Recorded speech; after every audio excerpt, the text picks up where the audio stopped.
Right. Well, I just started the recording, so we can dive in then. And I'm so excited to have you here today, Melissa. Thank you for joining us for this workshop. Thank you for inviting me. I'm really honored to be part of this with you. Yes, and I know this is a topic that so many women in Empower 365 in my group and just women I deal with in general, it's a topic that so many women struggle with and don't fully understand. So I'm very excited to dive into everything today. And before we do that, I just want to introduce everyone to Melissa. Melissa is an integrative health practitioner and a registered health coach, also a speaker and the host of the Don't Wait for Your Wake Up Call podcast. She gets to the root cause of your health issues using functional medicine lab tests that help you actually see inside your body to know exactly what is going on. And then she provides a personalized wellness protocol using natural herbs and supplements to bring your body back into balance. Melissa specializes in guiding the way to healing so that you don't have to figure it all out on your own. So important. So welcome, Melissa, and we'll kick it right off. And first, what are you drinking? Did you bring a beverage to the call? I actually have two. I have the remnants of my morning shake, and then I have my tea because I know we'll be here a while. So this is herbal tea, a green ginger herbal tea that I love. Yes. Yeah, very nice. All right. Well, I shared a little bit about what you do, but I'd love to hear in your own words who you are, what you do. Tell us what you're all about. I am all about helping people heal.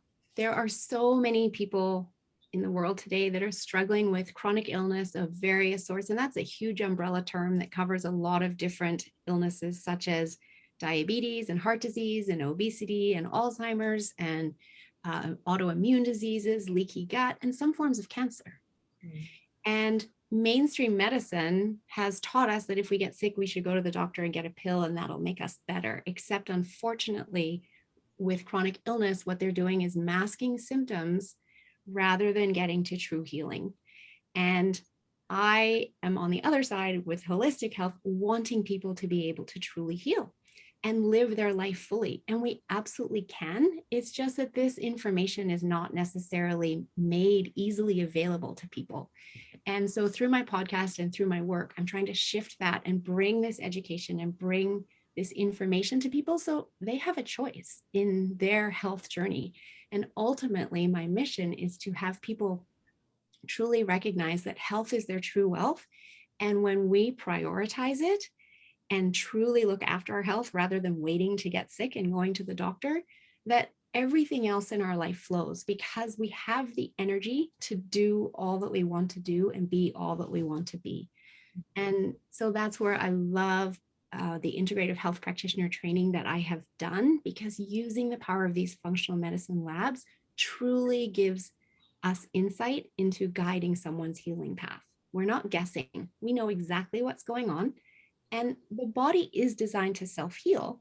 The problem is that in our modern day world, we're kind of out of balance over here under stress and poor sleep and toxic loads.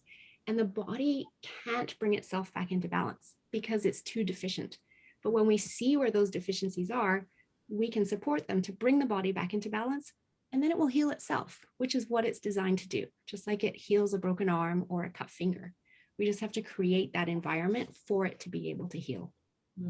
Yeah, I love that so much. And like you said, our energy is everything, and feeling good, that always comes first. When we don't feel good, it's like nothing else in our life is going to work.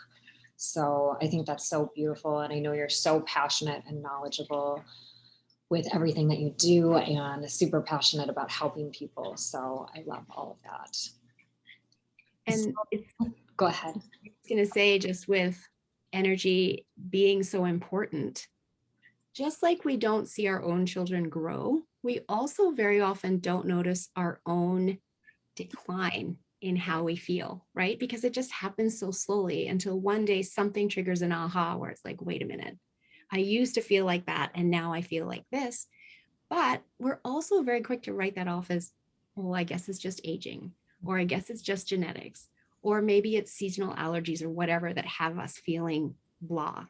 And we write it off as opposed to recognizing that, wait a minute, my body is talking to me and I need to pay attention because it's trying to ask me to do something differently. And what can I do differently? And when we understand that, we can actually alleviate so many of these symptoms that we've ignored and chosen to write off so that we can get back to feeling amazing again. So I liken it to turning back time. If you're in your 50s or and low energy or aches and pains and wish you could feel like you did in your 30s again, guess what? We can actually do that. Mm-hmm. Yeah, I love that so much.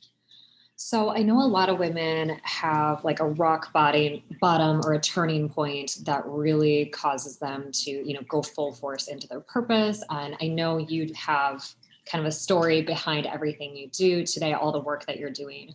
So I'd love to hear what you had to overcome and kind of how you ended up in the career path that you've chosen. I think my rock bottom, as you put it, was actually my launching point, right? When I look back at 2020, perfect vision. So 6 years ago now, I was let go from my 24-year corporate career that I loved. And I was given an hour to clear out my desk and not a word of thanks. And I was let go because big fish bought little fish, nothing more than that. And in that moment, I knew two things. I was never going to work for someone else again because where had all that loyalty got me? And B, actually, I knew three things. B, whatever I did next had to be of service. And C, that now that's popped out of my mind. C, that I had no idea what it was that I was going to do next, but I was open to being guided. And so I literally, I was grateful for the time to figure this out. It wasn't like I felt like I had to jump into something else the next day. And I absolutely was guided to where I'm at today, because I can honestly tell you, never in my life did I ever say I thought I would end up in health and wellness or have that dream. And even 6 years ago, if somebody had suggested it, I would have thought that they were out of their mind because it just wasn't on my radar. And what I love about being guided is that I know to my core that this is the work I'm supposed to be doing because I was guided here, and I can wake up every day with that purpose and with that passion. And the journey was simply that later that year, I was introduced to a company that specialized in brain supplementation. And that intrigued me because at the time, my grandmother was about 97 years old and lived by herself, fully cognitively functioning. And I always joked that I wanted to be just like her when I grew up. And it made me wonder, for the first time, I've never been taught how to look after my brain, but I use it 24/7.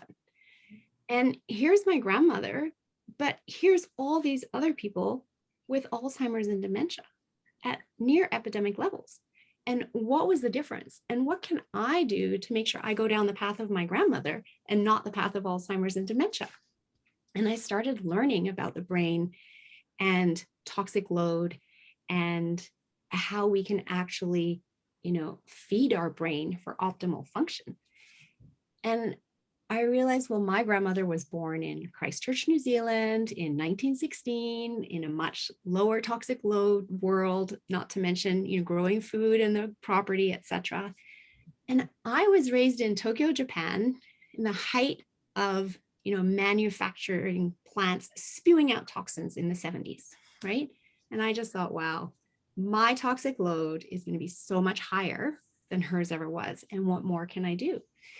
And so I started researching all of this and learning about it. And then my first daughter got a concussion about 4 months later.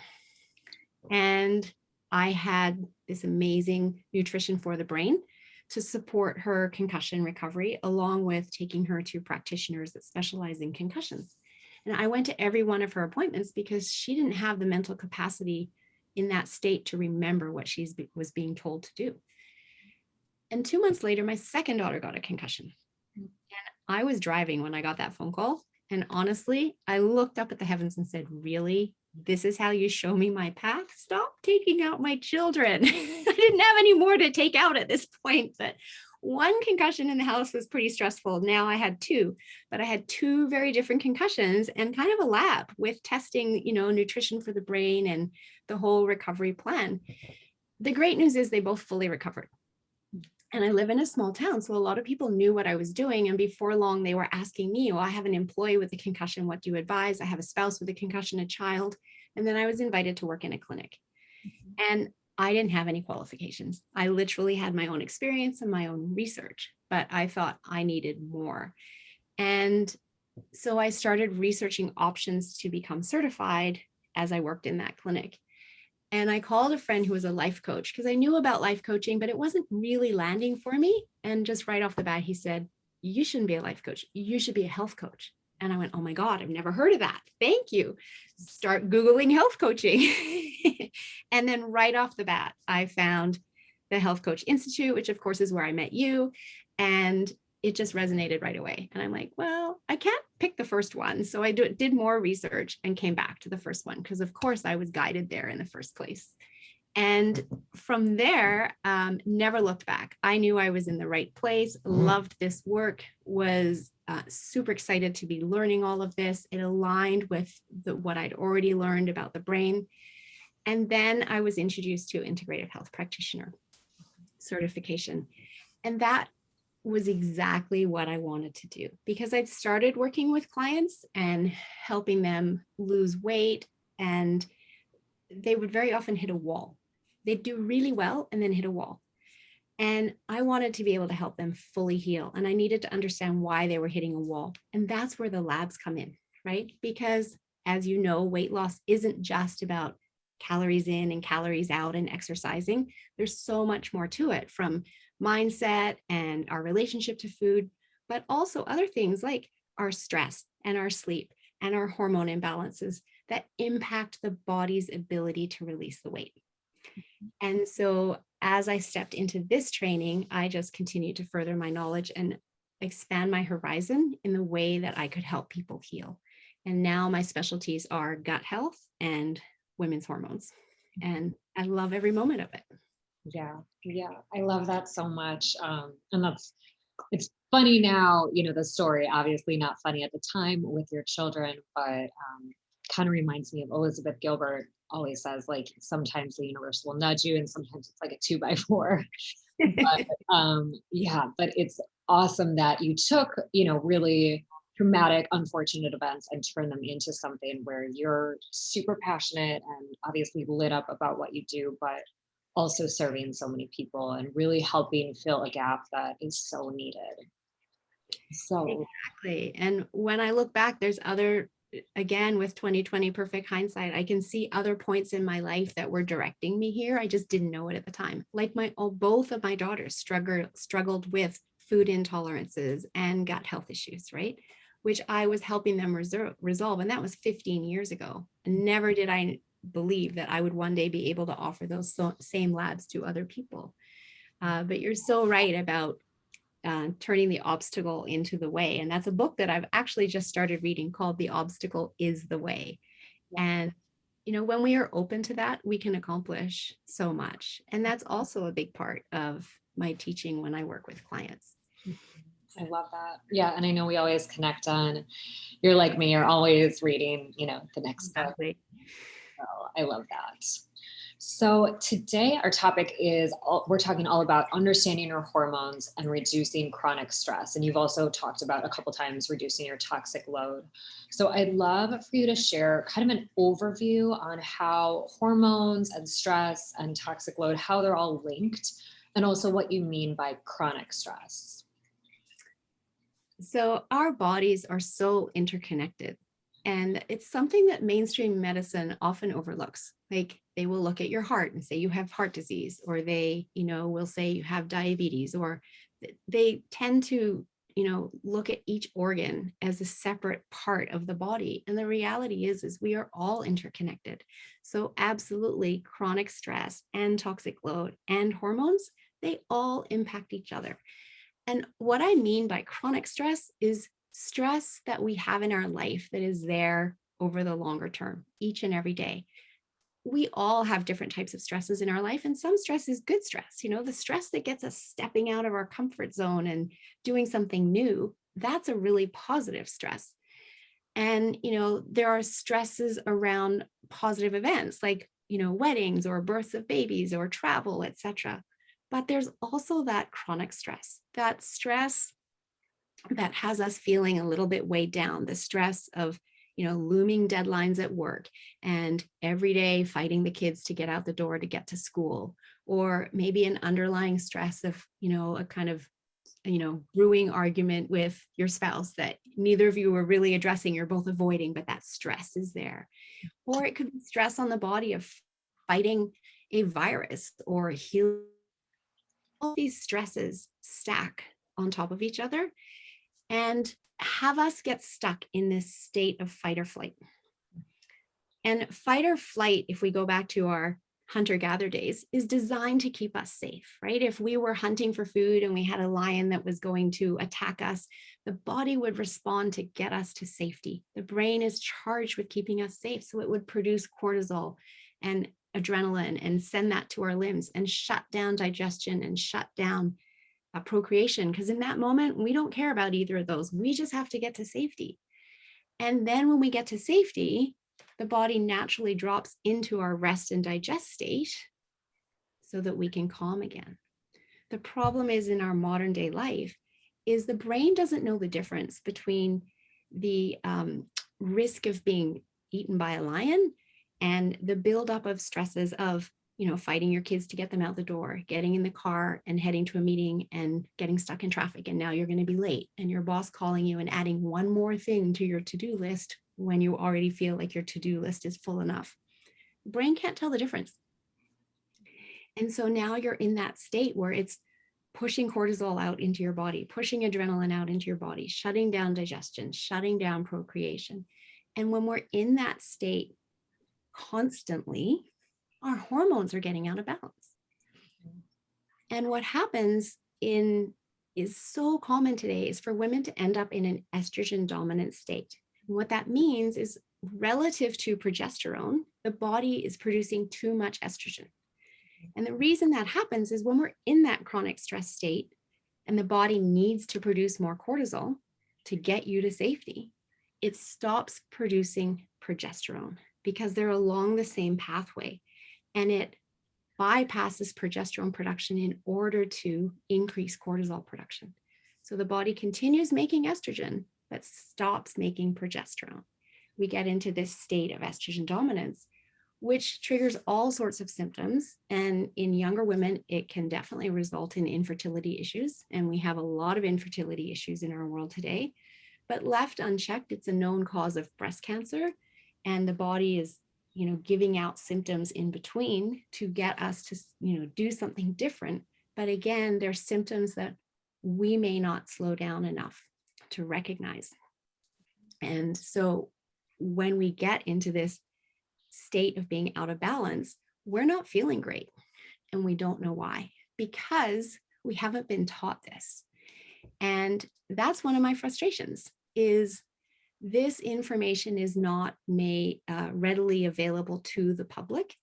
And particularly when we talk about perimenopause, menopause, postmenopause, there isn't a venue for teaching this to women through public health the way we are able to teach young girls about puberty.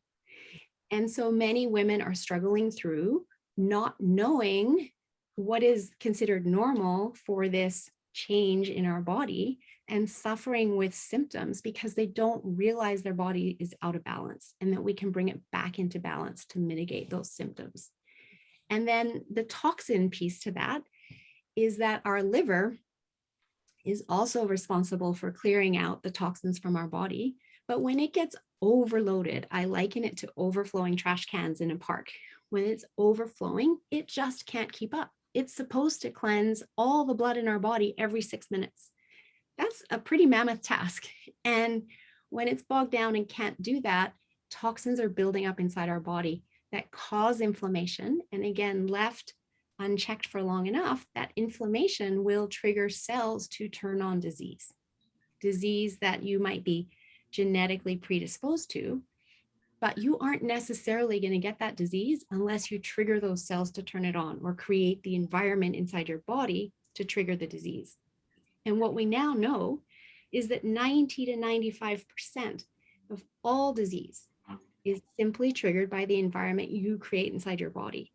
So I work with people to help them create an environment that is inhospitable to disease, because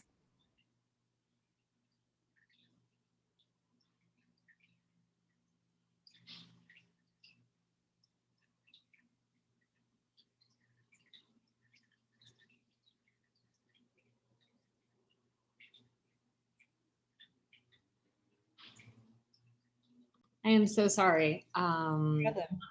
Just like booted me. It was like frozen for a bit and then booted me. But chatted that she could hear me okay. So hopefully the last part about the liver detoxing estrogens was, did you hear that? yes, I heard up until when you were saying creating a body or an environment that's inhospitable to disease. And then I think I froze. So I'm so sorry. That's okay. That's the important part, is to know that we can create a body that is inhospitable to disease. Yes, love that. So, a couple questions, and I love that we're getting into all of this because I have had my hormones tested, and I know from symptoms and stuff too that my body is definitely estrogen dominant. So it's something I've been working on, but not seeing a lot of results. So I'm wondering, first off, for women, what are some major signs? What are some symptoms, red flags? Like, when is it time to get your hormones checked or to dig into this? Like, again, what's not normal? And then if you can maybe share a couple of tips as well, or different methods for like how someone would go about starting to fix that or solve that. Right. So again, symptoms can be different for everybody because we are all so unique, but common symptoms of high estrogen are mood swings, feelings of anxiety, irritability, nervousness, overwhelm, tender or fibrocystic breasts, uterine fibroids, weight gain around the hips, especially when it's unexplained, like you haven't changed anything else and yet you're gaining weight. Menstrual cycle changes, so they might be longer and heavier, come more frequently. And then also it can trigger possible blood sugar dysregulation and acne, and then bloating. So that's, quite a few symptoms there. And they can be symptoms of other things, which is why people don't necessarily link it back to their hormones being out of balance, because in many cases, we don't even know that they can be out of balance. And we don't see them or feel them, right? Of themselves, we feel these symptoms. And so what I recommend for women truly is anybody that is struggling with fertility issues, we can run a lab and we can see where things are at for you so we can bring your body back into balance. Anyone who is struggling with, PMS that is painful and taking time, people, I know one lady who for a week, her PMS symptoms were so bad she could barely get out of bed. That's a week every month. And in working with her for just 4 months to rebalance her hormones, now she has just mild cramping and actually celebrates getting her cycle, which now is only 3 days instead of super heavy at 7 days, right?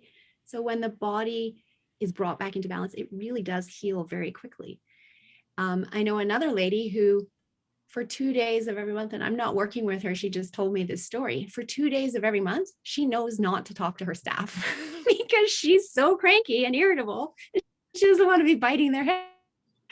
How many other people are trying to manage their moods like that? And what does their spouse get? What do their kids get on those days of the month? So wherever it is for you, if you are struggling with mood issues around your cycle or pain around your cycle, it's definitely time to do a lab. Right. We can run a saliva lab that tests your cortisol 4 times through the day and all your sex hormones. We can do add-on blood spot to test the thyroid, vitamin D, insulin markers to see exactly what's going on inside your body and how your cortisol levels could be impacting your estrogen levels and your progesterone levels, and how those could be impacting the health of your thyroid, which is impacting your metabolism, which is why you might be gaining weight, right?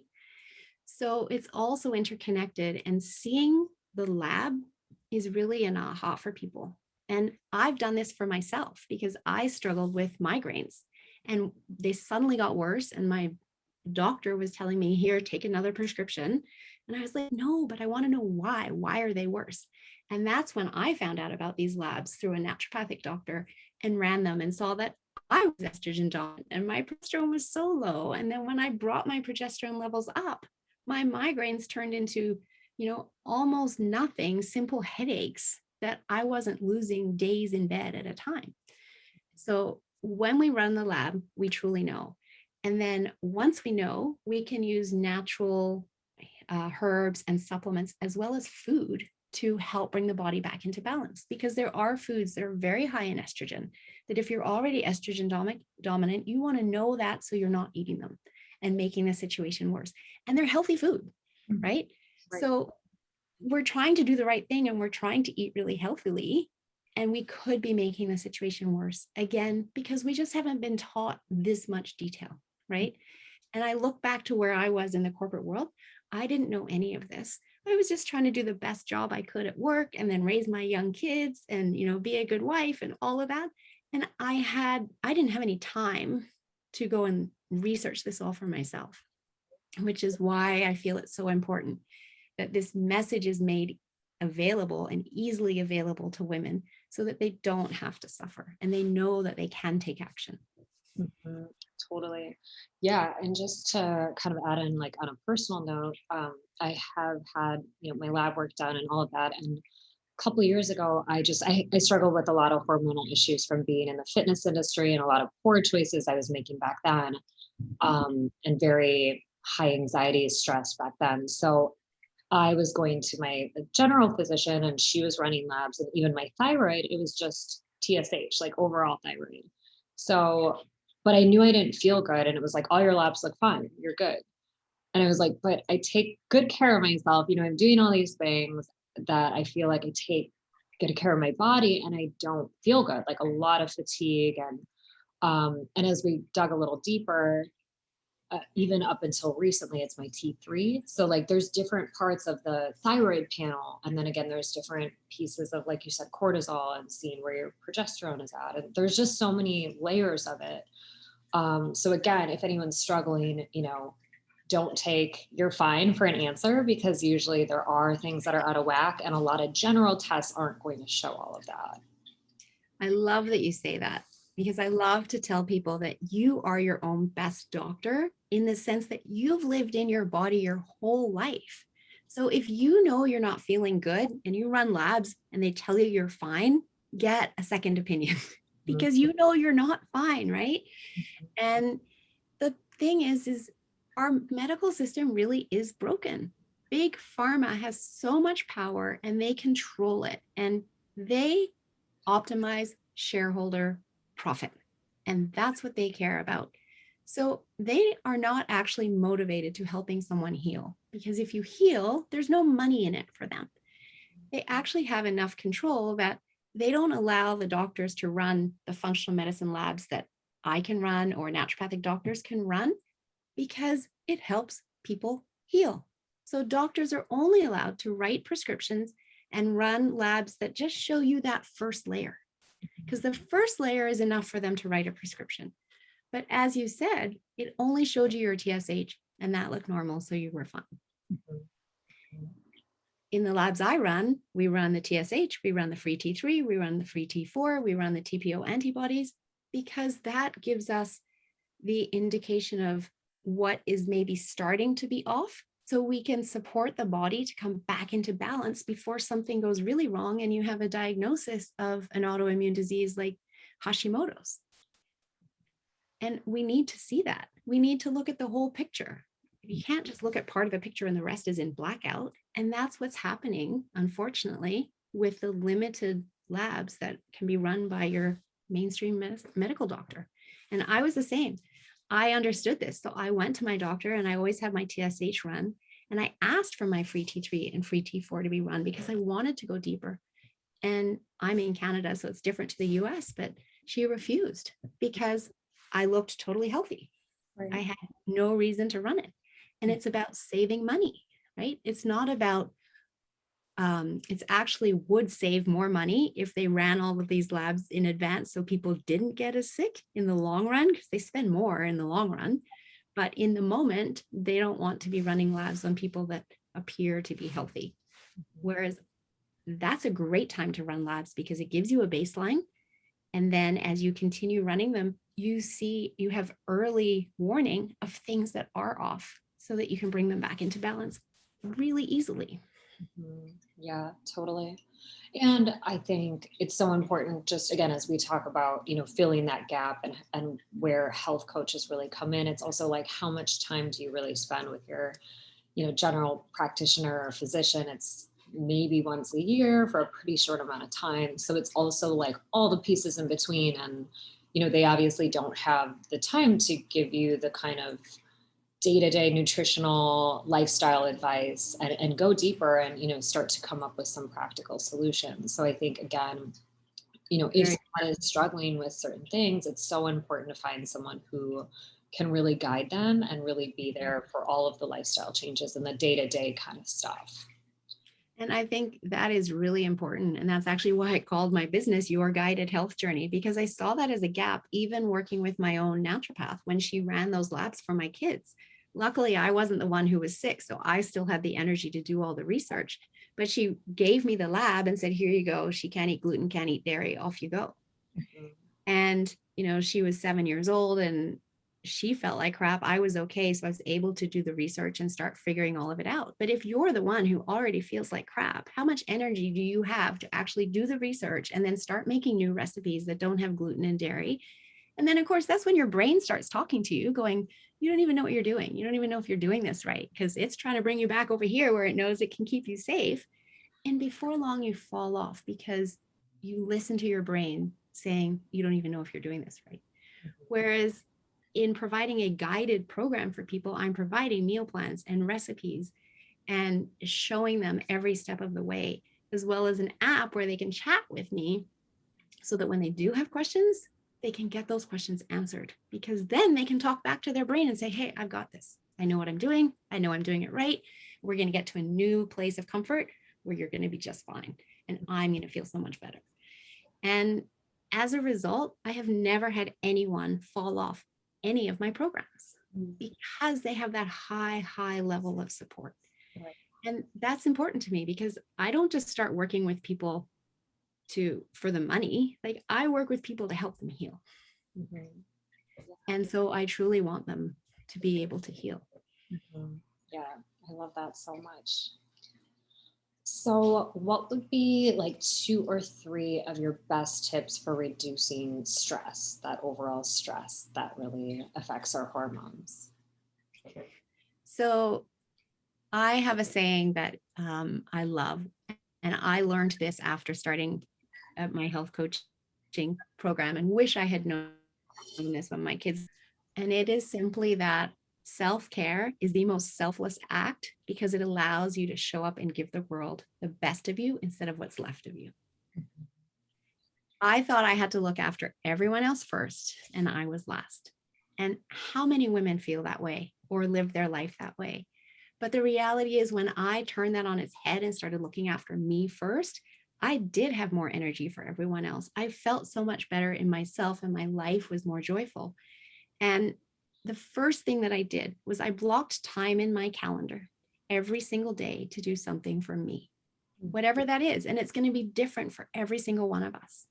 Sometimes it's having a bath at the end of the day. Sometimes it's starting my day with yoga. It really depends on what that is and what brings you joy. And that's all that matters. And because I have my own business, I can schedule my time. So I schedule that hour to start my day. But if you don't have your own business and you are working somewhere else and you have to be there at certain times, you don't have to do this in hour-long increments. Block it in 15-minute increments. Just getting outside and going for a walk and breathing fresh air is going to calm your nervous system and help lower your stress. Even if you're not going for a walk, just finding a rock or a bench to sit on and close your eyes and face up towards the sun, or just close your eyes and listen to the sounds around you and try to separate them all and just be really present in that moment. Your breath is so valuable and something we take for granted because, of course, we were all born and could breathe, right? But it is incredibly powerful at helping us drop out of our chronic stress state and into our rest and digest state. And my favorite technique is called 5-5-7 breathing. And I know you know this, Justine. And you breathe in for 5, you hold your breath for 5, and you exhale for a count of 7.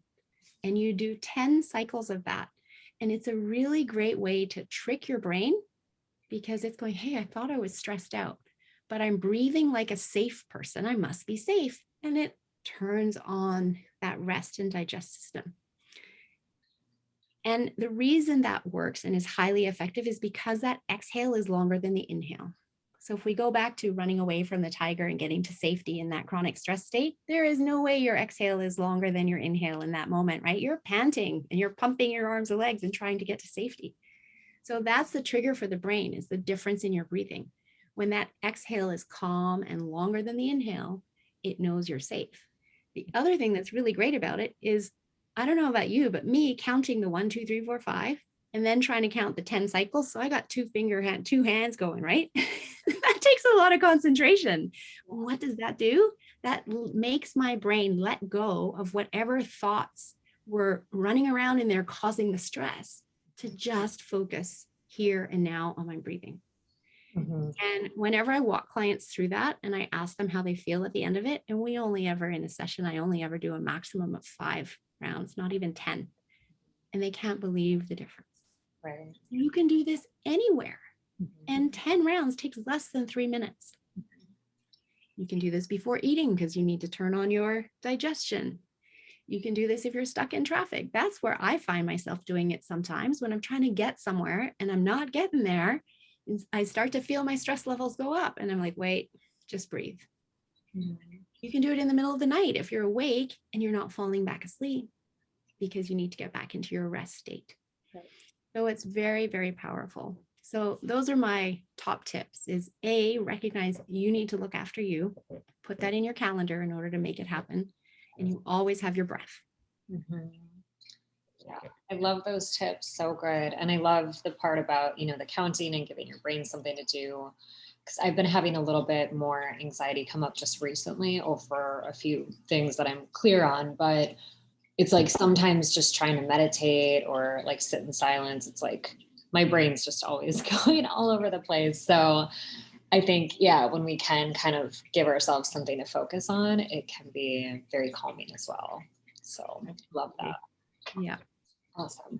So I also know you're a big advocate on getting proper sleep, and you've done talks and things like that on just the topic of sleep alone, which is obviously something that affects all of us as well. So can you tell us a little bit more about why this is so important and any quick advice that you would offer on better sleep? So yes, sleep is so important. And again, another frustration of mine is that we've never been taught how to optimize our sleep. We're born, we know how to sleep. Everyone just assumes because we know how to sleep, we can sleep. And there doesn't need to be classes on it. And yet there's a stat that's 70 million Americans struggle with sleep today. And that's because our modern day life has us ending up with all of these habits that negatively impact our sleep. We just don't know it because we haven't been taught this. But yes, sleep is so critical to our health. And it's a toss-up for me. What's more important, sleep or nutrition? I don't know. They're both up there. But people talk about nutrition a lot more than they talk about sleep. And sleep needs to be elevated in terms of priority. So, we need 7 to 9 hours of sleep every night. And I know there's people out there that argue against that. But again, we go back to our hunter-gatherer days. We are creatures of nature, and the human body is so slow to evolve over time, right? And if we go back to those days, when did people sleep? Well, they went to sleep when it got dark, and they woke up with the sunrise. That was roughly 7 to 9 hours a night. They didn't have electricity to elongate their days, right? And when the body is sleeping, it is detoxing. It is healing. We have mild brain damage every single day. And the body heals that overnight. It's detoxing the body, it's detoxing the brain. We want those toxins out. And now more than ever, we need to support the body in that process. If we don't sleep long enough, these things are not happening properly. If we eat dinner too close to bed and we're still in digestion mode when we go to bed, detoxification mode can't start. So we're negatively impacting the body's ability to detox and rejuvenate. During our sleep cycle, there's actually a time that we are physically paralyzed for short amounts of windows every single night. And we go through our sleep cycle about 4 times, depending how long we're asleep for. That to me tells me how critically important sleep is to human beings. And if we didn't get into that deep, deep state of paralysis, we would need to sleep for even longer. But in order to limit it to the, days of nature or the sunrise, sunset, that's how our body evolved. And we could have been attacked by lions at that point, right? That's the risk factor that in evolution was being weighed out.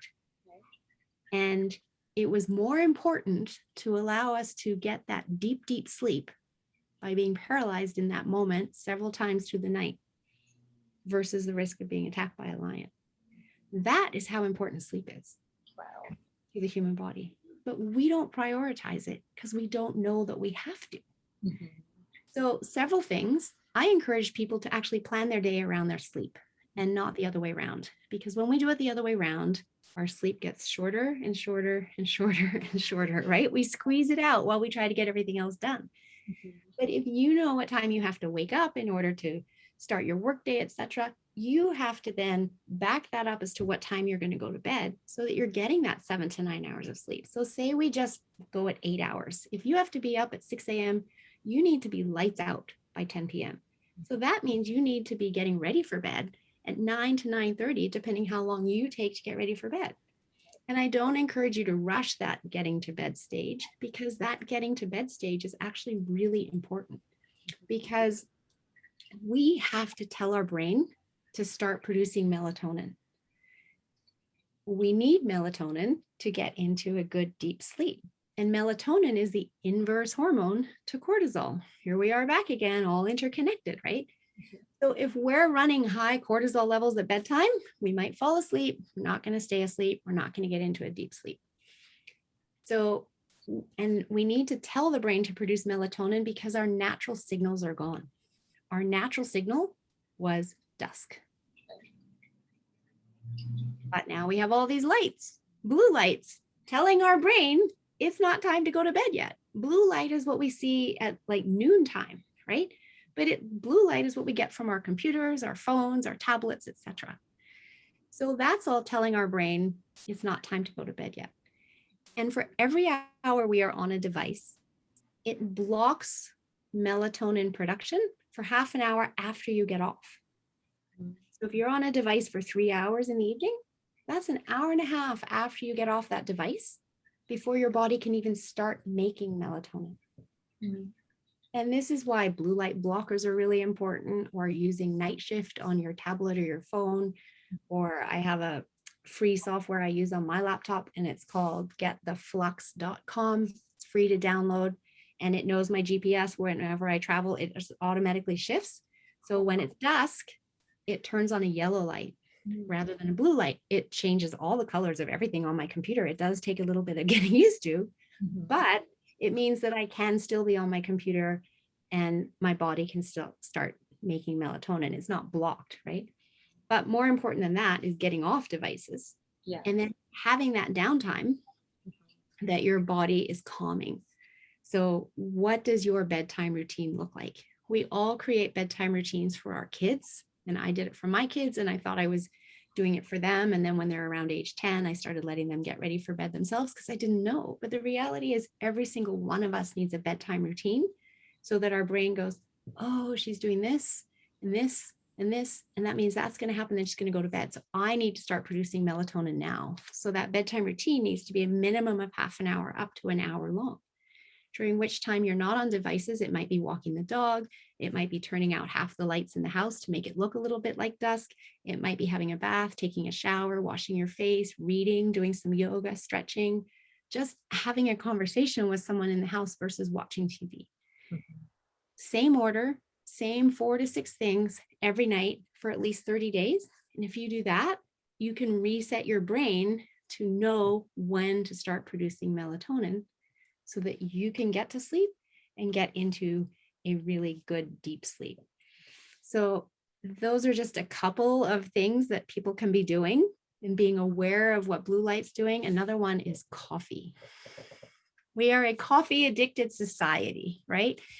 And we're all different again. Some people are really sensitive to caffeine and others are not. But what I see happening when I work with so many of my clients and get them off coffee is they have this big aha that, oh my God, I have more energy without it. We think we're using coffee to kick our brain into gear and we don't feel human until we have it in the morning, but it's actually got us in a negative cycle that's impacting our sleep, which means we're not waking up rejuvenated naturally. And when we get rid of the coffee, we can then get into a deeper sleep and we're not lying there awake because we got all this caffeine running through our blood. We wake up more rested. We don't need to reach for the coffee in the morning to start our day. Coffee has an 8-hour half-life, which means if you have a cup of coffee at 8 a.m., half of that caffeine is still in your blood at 4 p.m. and half of that is still in your blood at midnight. And that's on 1 cup of coffee. If you've had 2 or 3 or 4, it's no wonder you're having trouble getting to sleep at night. And people don't realize this until they start getting rid of it. And when they kick that coffee habit, they actually end up with better sleep and as a result, more energy. And at that point, if they love the flavor, then they can do decaf, right? Mm-hmm. Yeah. And for the super sensitive people, we just don't go back to coffee. Yeah, such good tips. And I do a lot more half calf and decaf now these days because I love coffee as like the ritual and all of that. But yeah, most of my coffee drawer is decaf or half calf. And the sleep, all of what you shared about sleep is just so fascinating. I did not know a lot of that, and just so important. And thankfully, that was one good thing about having adrenal fatigue is it made me be like a total psycho about my sleep. Like I'm very protective of it. And I actually do. I've been doing this for a few years now. Like I'll shut off my phone entirely, plug it in the charger, like across the room. So then it's just nice too to know, besides the blue light, but it's also like disconnecting and feeling like I'm no longer available. It's like that energetic boundary of like, okay, now I'm settling in for the night. And so, yeah, I think having a sleep routine is, a bedtime ritual and routine is so, so important. And I love it you shared. It absolutely is. And I wish I'd known all of this when my kids were kids because I wouldn't have stopped it for them, right? And then they would know to keep going. And of course, now they're young adults themselves, and what do I know? So they're not listening to me at this point, but one day they'll come back and listen to me. But for people who have young children now that are, willing to listen, to have like a family, bedtime routine and talk about it and keep the kids going with it, even through their teenage years. Because how many teenagers today are struggling with anxiety and insomnia? And part of it is devices that are going to bed with them and they're on them at 2 and 3 a.m. in the morning and they're not getting enough sleep and they just don't understand the importance of it. And their brains are still growing and their bodies are still growing. It's so important. Totally, totally. So, what are some daily, weekly ritual practices that you have to really take good care of yourself, practice good self care? What are some habits or routines you have?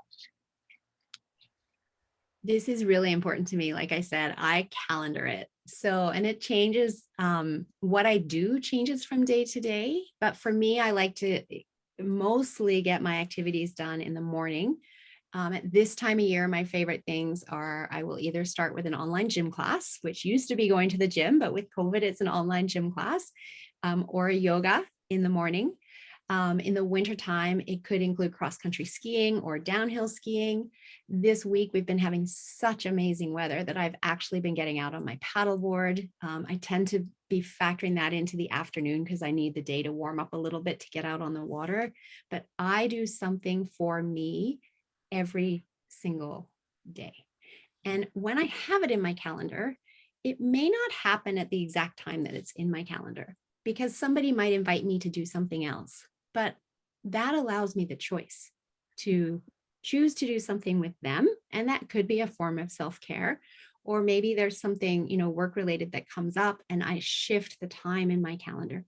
But I'm in control of that decision and moving my day around versus if it isn't in my calendar at all, other people just take that time before, and it's not their fault. They don't know they're taking my time, but I haven't protected my time for me. And then all of a sudden it's like, oh my God, I have no time, right? So I literally block it in my calendar in order to give myself that choice. Yes, so important. And I love that's kind of a different way of doing it. And it's so simple to do, but so powerful, just saying every day. And like you said, you can shift it if you want, but it's in there for you every day, just so that, yeah, because life does get crazy and all of a sudden it's like, it's We're- the easiest thing to like, take off the table as well. Like it's the easiest thing to, I find that a lot, it's easier to say yes to everyone else and no to ourselves because only we suffer. But like you said in the beginning, then really everyone else suffers when we're not taking care of ourselves. So Exactly. yeah. Exactly. And it's just like sleep, right? Sleep is that thing that we allow to squeeze. Our self-care is that thing that we allow to let go of. But when we create boundaries around both for ourselves, we function from a so much better place. And I really noticed it with my kids. Like I said, they're young adults now, but a couple of years ago, I realized they don't push my buttons. I don't respond. They probably still push the buttons. I don't respond with yelling and overreacting because I'm not living in that place of chronic stress where I just lose it, right? I'm living in a place of being in control of my self-care, looking after me, and being able to serve from a full cup. So it just didn't trigger me. And so it allows us to have way better conversations about things rather than it just all escalating into a yelling match. And it took me a while to notice that. And I went, wow, there's no yelling happening. How cool is that? And it's just because I feel so much calmer in myself. Yes, I love that so much. Awesome. Well, what are you most excited about right now? What's coming up for you? I am actually super excited that I'm launching a program starting May 3rd, all about rebalancing your female hormones. So this interview is such perfect timing when you reached out to me to do this. As I said earlier, society doesn't teach women about perimenopause, menopause, and postmenopause. And so I want to bring this education to people so they can truly start to learn, where are my hormones out of balance? How did this happen? We go through the top 10 ways this can happen and how easy it is for it to happen. And then what can you do to bring your hormones back into balance? And so we dig into not only the lab, but as I mentioned earlier, the different types of foods that, depending on what your situation is, foods you want to be avoiding or foods you want to be eating more of to help the body come into balance, as well as supplements that can help that. So it's actually a partnership with Dr. Cabral of the Integrative Health Practitioner organization. He's a naturopathic doctor, and he created an online course that people can buy and do on their own. It's 4.5 hours of content on this topic. I've done it, so much great information. And then I'm offering 3 free workshops weekly so that people can work through the program on their own and then come to the workshops with questions in order to get their questions answered and deepen their understanding. Mhm. I think that's really important because when we do online courses, we have questions and there's no avenue to get them answered, right? And when we're talking about our own body, we need to have them answered.